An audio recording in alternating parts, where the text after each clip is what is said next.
কেমন আছেন সবাই? বাংলাদেশে আরেকটি ব্লগ নিয়ে হাজির হয়ে গেলাম। যদিও ব্লগগুলো দিতে আমার একটু দেরি হচ্ছে, তারপরেও চেষ্টা করছি একে, একে আপনাদের সাথে সবগুলো শেয়ার করার জন্য। আ এটা হচ্ছে ডিসেম্বর মাসের ব্লগ, মানে যখন আমি বাংলাদেশে গিয়েছিলাম, ঢাকায় আমার বোনের বাসায়।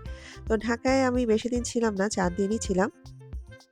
আমার বড় আপু আমাদেরকে আড়ং-এ নিয়ে এসেছিল গুলশানের যে বড় আউটলেটটা আছে সেখানে কেনাকাটা করানোর জন্য। তো আমি ১ম এই এসেছিলাম এখানে, আর এসে তো দেখি এটা বিশাল বড়, দেখে মনে হচ্ছিল কোনো ক্লাবে চলে এসেছি বিয়ে খাওয়ার জন্য। এত মানুষ ছিল সেদিন।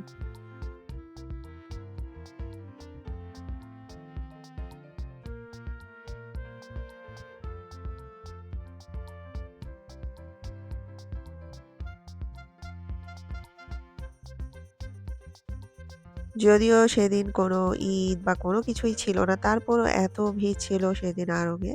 তো আমি এই ভিড়ের মধ্যেই আমার পছন্দের জিনিসগুলো খুঁজে নেওয়ার চেষ্টা করছিলাম।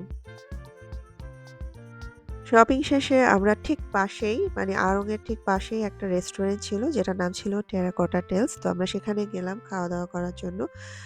খুবই সুন্দর রেস্টুরেন্টটা, বাইরে দিয়ে তো খুবই সুন্দর।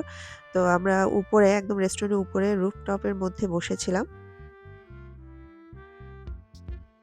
এই রেস্টুরেন্টে মোটামুটি অনেক ধরনের খাবার ভ্যারাইটিস ছিল। তো আমরা ঠিক করলাম যে আমরা বারবিকিউ খাবো।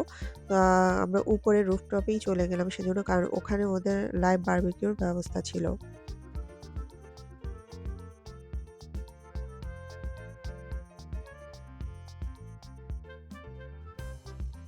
এটা খুব ভালো লেগেছে যে এখানে লাইভ বারবিকিউর ব্যবস্থা ছিল। তো আপনি যেটা খেতে চান সেটা অর্ডার করে আপনি নিজেও দেখতে পারলেন এটা কিভাবে করা হচ্ছে। আর এই রেস্টুরেন্টটা আসলে আমার অনেক ভালো লেগেছে। যেহেতু চারদিকে খোলামেলা আর বসার পরিবেশটাও অনেক বেশি সুন্দর ছিল।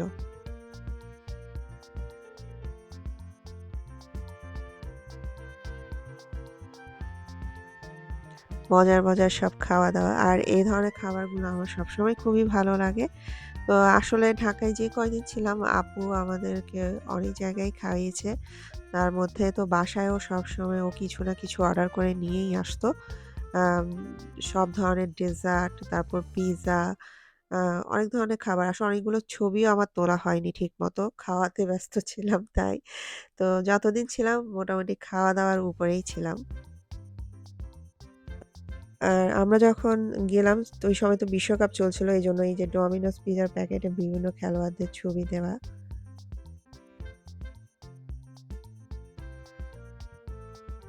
তাছাড়া আপুর বাসায় যে রাঁধুনি আপা আছেন, এলিনা আপার হাতে মজার, মজার রান্নাও খেয়েছি। আর রেসিপিও আমি এগুলো শেয়ার করেছি আপনাদের সাথে।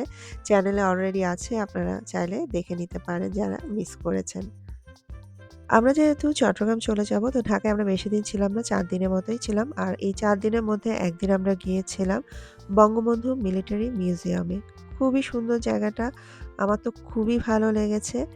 আর এরপরে আমরা গিয়েছিলাম পাশেই 3D আর্ট ওয়ার্ল্ড এ। আর 3D আর্ট ওয়ার্ল্ড এ আমরা কিছু ছবি তুলেছিলাম। সেগুলো একটু ছোট আকারে আপনাদের সাথে শেয়ার করলাম। বাংলাদেশে আরো কিছু ব্লগ আসবে। আমি যেহেতু চট্টগ্রামের মেয়ে, চট্টগ্রামেরও কিছু ব্লগ আপনাদের সাথে শেয়ার করব সামনে। তো যারা, যারা আমার চ্যানেলটা এখনো সাবস্ক্রাইব করেননি, সাবস্ক্রাইব করে রাখবেন আমার এই আপকামিং ভিডিওগুলো দেখার জন্য। আজকে বিদায় নিচ্ছি। সবাই ভালো থাকবেন। খোদা হাফেজ।